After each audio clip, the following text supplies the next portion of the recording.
नमस्कार साथियों। जैसा कि आप देख रहे हैं कि बिहार बिल्कुल क्लर्क मेंस का टेस्ट 2 का डिस्कशन होने जा रहा है, जिसमें मैं मैथ का डिस्कशन कराने जा रहा हूं। आप लोग देखेंगे कि कैसे कैसे सॉल्यूशन होता है और कैसे कैसे आप करेंगे। टू द पॉइंट हम लोग देखते हैं। आइए, पहला सवाल कह रहा है, ये बोर्ड मास से रिलेटेड है, सिंप्लीफिकेशन का सवाल है। इसमें सबसे पहले हम लोग किसकी क्रिया करेंगे? तो सबसे पहले हम लोग करेंगे छोटी कोष्ठ की क्रिया। इस छोटी कोष्ठ में किसकी क्रिया होगी? ऑफ की क्रिया होगी। तो आप क्या देख रहे हैं, एक क्या आएगा, इससे कट जाएगा, इससे कटेगा, तो ये कितनी बार में कटेगा? 6 बार में। फिर 6 से कट गया कितनी बार में? 3 बार में। ए कितना आ गया वैल्यू? ए वैल्यू आपका 3 दे दिया। ठीक है, अब इसमें आएंगे, पहले का की क्रिया 14 इंटू 7 और उसमें 14 से भाग देना है, तो कट करके कितना देगा? तो ए मान आपका 7 दे दिया। ठीक है, ए वैल्यू कितना देगा? तो पहले इसमें भाग की क्रिया, ए वैल्यू 4 दे। अब क्या आया आपका? तो 25 और 4 कितना? 29 माइनस ए कितना देगा? तो ए आपका दे देगा 16 प्लस 7 कितना? 23। 23 और 23 में से कितना जाएगा? 3 जाएगा, तो 23 में से 3 गया, कितना बचा? 20। 29 minus 20 is equal to 9। Your option is c. सही है। अगला सवाल, यह भी सिंप्लीफिकेशन से रिलेटेड है। इसमें भी सबसे पहले का ब्रैकेट की क्रिया करेंगे। इस ब्रैकेट में सबसे पहले का की क्रिया होगी। का में हम क्या देख रहे हैं? 9 का 2 मीन्स 18। 18 से 36 में भाग देंगे तो 2 बार में जाएगा, 2 बार में। तो क्या मिला हम लोगों का? उसके बाद भाग के बाद गुना की क्रिया, तो 2 गुना 3 कितना? 6 और 36 माइनस 6 इज इक्वल टू 30। ए मान आपका 30 दे दिया। सही है, तो यह मान 30 दे दिया। अब यहां पर कितना आया? 47 minus 30। 47 minus 30 is equal to 17। 17 17 में 13 जुटेगा, तो 17 प्लस 13 30 होगा। और 120 भागा, हम इसको अगर लिखना चाहे 13 प्लस 17, 13 प्लस 17, इसका मतलब हुआ 120 भागा 13 17 30। 30 मीन्स कितना आएगा? 4। Your option is b. सही है। अगला सवाल देखेंगे, 7.03 का क्यूब है। इस बात को हम लोग लिख सकते हैं 0.3 का क्यूब, 0.3 का क्यूब लिख सकते हैं। अब यहां पर क्या देगा? आपको मालूम है A cube minus B cube. Simply इसमें हम लोग क्या करेंगे? 7.03 माइनस 0.3 क्यों करेंगे मैं बता रहा हूं। ये कितना देगा? ये 7 रुपया 3 पैसा है, में से 30 पैसे को हटा देना है, तो ये 27 पैसा इस 7 रुपए में से निकलेगा, तो 6 रुपया 73 पैसा मीन 6.73 आएगा। इसका मान कितना देगा? 6.73। क्यों आएगा? तो आपको मालूम है कि A cube minus B cube is equal to A minus B into A square plus A B plus B square. हम क्या देख रहे हैं कि यह A square plus A B plus B square के फॉर्म में है, तो इससे कट जाएगा, कट जाएगा, तो बचेगा कितना? A square plus A B plus B square. एक कट गया तो बचा कितना? a minus B. A minus B का मतलब कितना हुआ? 7.03 मीन्स 7 रुपया 3 पैसा में से 0.3 मीन्स 30 पैसा को घटाएंगे तो 6 रुपया 73 पैसा बचेगा। Your option is a. अगला सवाल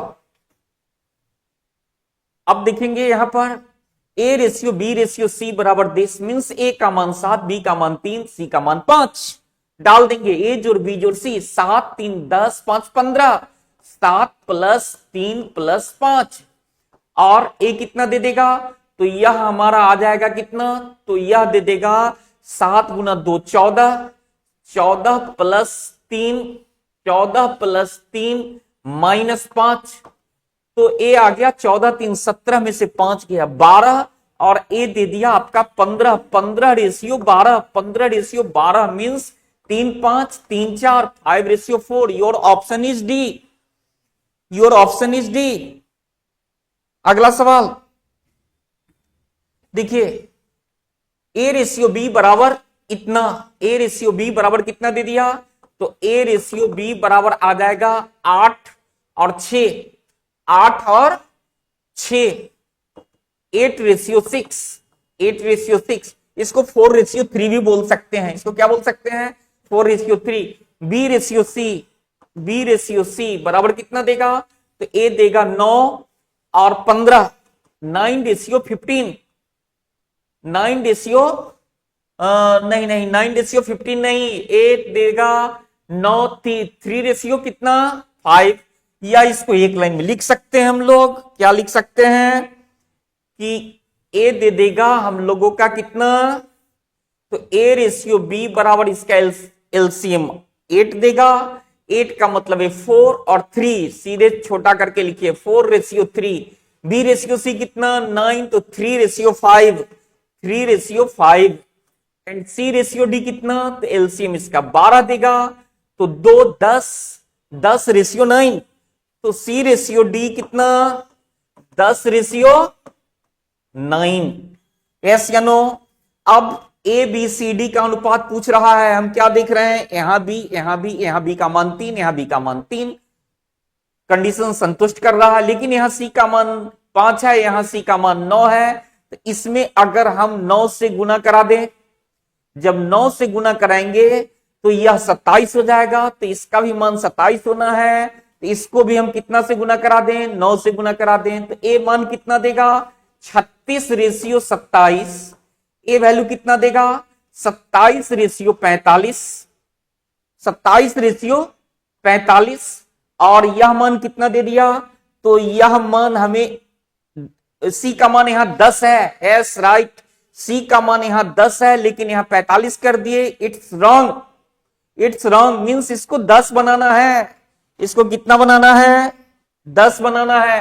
तो 10 बनाने के लिए हम लोग कितना से गुना कराएंगे, तो आप बोलेंगे 9, 5 को 2 से गुना कराइए, 10 बनाने के लिए 5 को 2 से गुना कराएंगे, तो 5 को 2 से गुना कराएंगे, सी रेशियो डी कितना दिया, तो इसमें 2 से गुना करा दिए तो 10 आ गया, ये 10 आ गया तो ये 6 हो गया, इसमें भी 2 से गुना करा दिए तो 6 आ जाएगा। ए वैल्यू कितना देगा 8 रेशियो 6, ए मान कितना देगा 6 रेशियो 10, और ये मान कितना देगा 10 रेशियो 9, मींस बी कॉमन है, बी का मान इक्वल है, सी कॉमन है, सी का मान इक्वल है, means a ratio b ratio c ratio d कितना देगा, तो ए 8 दिया, बी कितना दिया 6 दिया, सी कितना दिया 10 दिया, डी कितना दिया 9 दिया, 8 ratio 6 ratio 10 ratio 9। Your option is c. Okay, अगला सवाल, एक राशि साधारण ब्याज पर 8 वर्ष में दोगुनी हो जाती है, तो प्रतिवर्ष ब्याज की दर क्या है, दोगुनी हो गई, इसका मतलब हुआ जितना मूलधन है उतना ही ब्याज मिला। मूलधन जो भी होता है वो 100% होते हैं, मींस एक हुआ, तो एक मूलधन एक ब्याज, एक मूलधन एक ब्याज, तो दुगुनी हो गई राशि। तो दर पूछ रहा है, तो दर फॉर्मूला मालूम है, दर बराबर ब्याज गुना 100 बटा मूलधन इंटू समय, तो ब्याज 1 गुना 100 बटा मूलधन 1, और समय कितना 8 4 25 4 2 12.5%, 12.5% रेट आएगा, 25 बटा 2 12.5%। योर ऑप्शन इज बी, सही है। अगला सवाल, वह धनराशि क्या है, वह धनराशि क्या है जो 2 वर्षों में 16% वार्षिक ब्याज की दर से चक्रवृद्धि ब्याज पर इतना रुपए हो जाते। देखेंगे भाई, हम लोग इसको बहुत तरीके से बना सकते हैं, मैं सब तरीका बताता हूं, क्योंकि कंपाउंड इंटरेस्ट में बच्चे को कुछ परेशानी होती है, समझेंगे।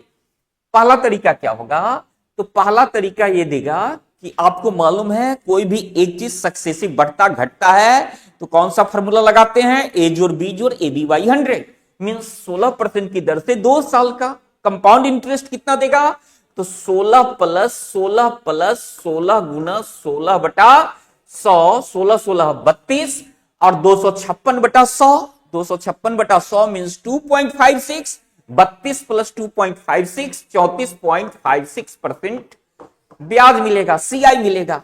जब 34.56% ब्याज मिलेगा, कंपाउंड इंटरेस्ट मिलेगा, तो मिश्रधन कितना हो जाएगा, आपको मालूम है मूलधन ऑलवेज 100%, ब्याज 34.56%, देन अमाउंट मिश्रधन विल बी 134.56%।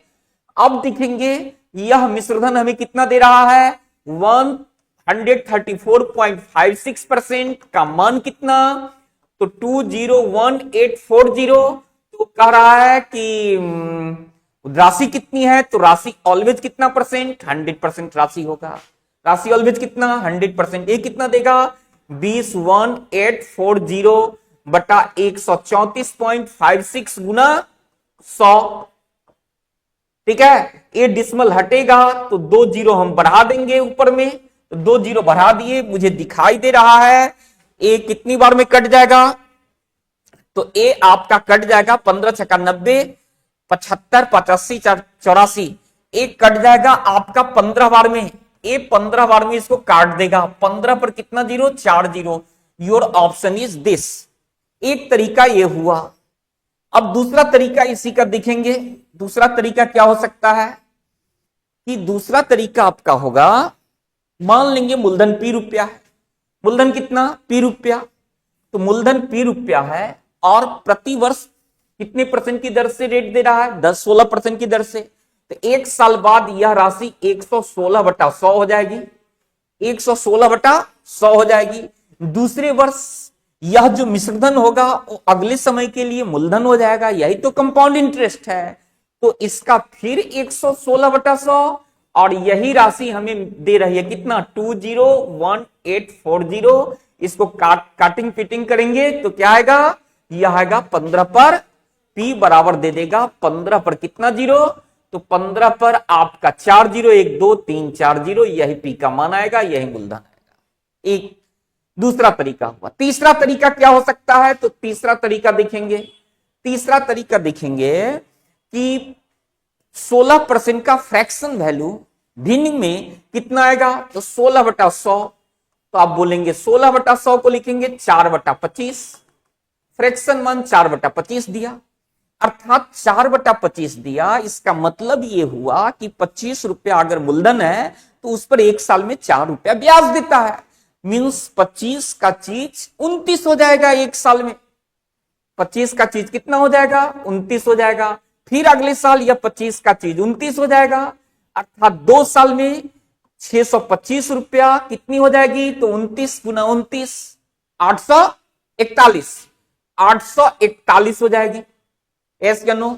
अब कह रहा है कि 841 मिश्रधन हुआ, 625 मूलधन दिया और यही 841 हुआ, तो इसका मान है 201840। तो इसका मान कितना देगा, तो इसका मान आपका आ जाएगा 201840 बटा 841 गुना 625।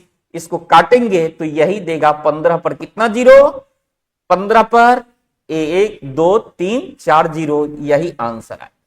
इस तरीके से हम इसको सॉल्व कर सकते हैं, कोई दिक्कत। ये तीनों तरीका से आप जो तरीका आसान लगे आप यूज कर सकते हैं। ओके, अगला सवाल। किसी कार्य को इतने समय में कर सकता है जितने समय में बी और सी मिलकर उस कार्य को कर सकते हैं। यदि ए और बी इस कार्य को मिलकर 10 दिन में कर सकते हैं तथा सी अकेला उसे 50 दिन में कर सकता है, तो बी अकेला उस कार्य को कितने समय में कर पाएगा। तो देखेंगे ए उतने समय में करता है जितने समय में बी और सी मिलकर के करते हैं। इसका मतलब क्या हुआ कि ए का इफिशियंसी बी और सी के सम्मिलित इफिशियंसी के बराबर है, मींस 1:1 का अनुपात है इसके इफिशियंसी का। अब कह रहा है कि एक अकेला उसका ए और बी इस कार्य को मिलकर 10 दिन में, ए और बी मिलकर के कार्य को 10 दिन में और सी अकेला कार्य को 50 दिन में समाप्त करता है। मींस जब तीनों मिलेगा तो काम कितने दिन में समाप्त होगा,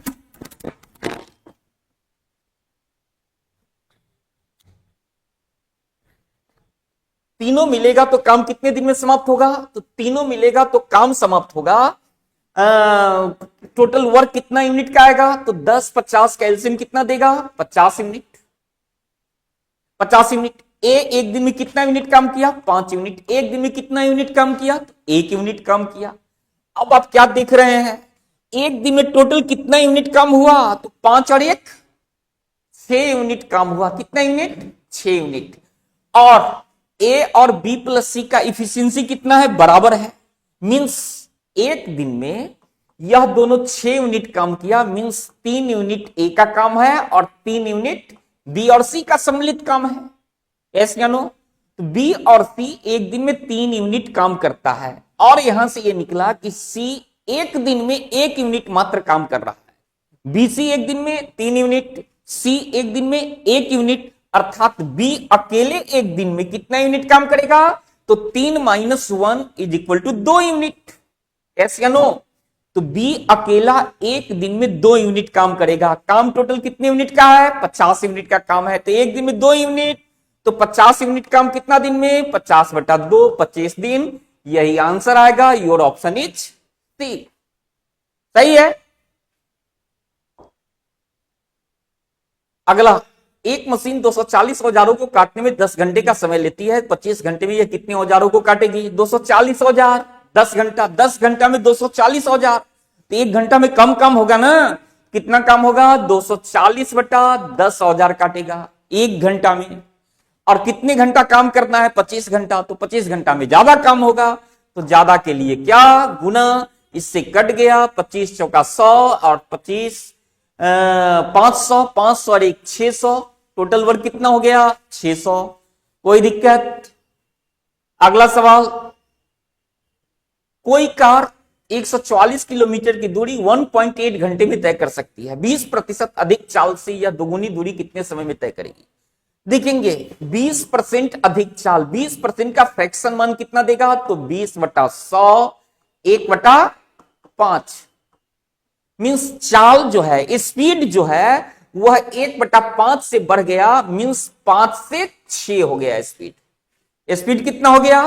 5 से 1/20% बढ़ाएगा तो चाल 1/5 से बढ़ गया, 5 से 6 चाल हो गया। ठीक है। अब देखेंगे जब चाल 5 से 6 हो गया तो आप बोलेंगे कि इसका जो समय लगेगा वो 6 से 5 हो जाएगा। चाल 5 से 6 तो समय 6 से 5 होगा। कोई दिक्कत नहीं। अब देखेंगे कि समय में कमी कितने की हो गई? तो 1 की कमी हो गई। समय में 1 की कमी हो गई। अब क्या हो रहा है कि पहले इसके समय कितना लगता था? 1.8 घंटा। तो 6 का वैल्यू 1.8 घंटा है। 6 का वैल्यू कितना? 1.8 घंटा। तो 1 का मान कितना देगा? 1 यूनिट का मान 0.3 घंटा। 5 यूनिट का मान कितना देगा?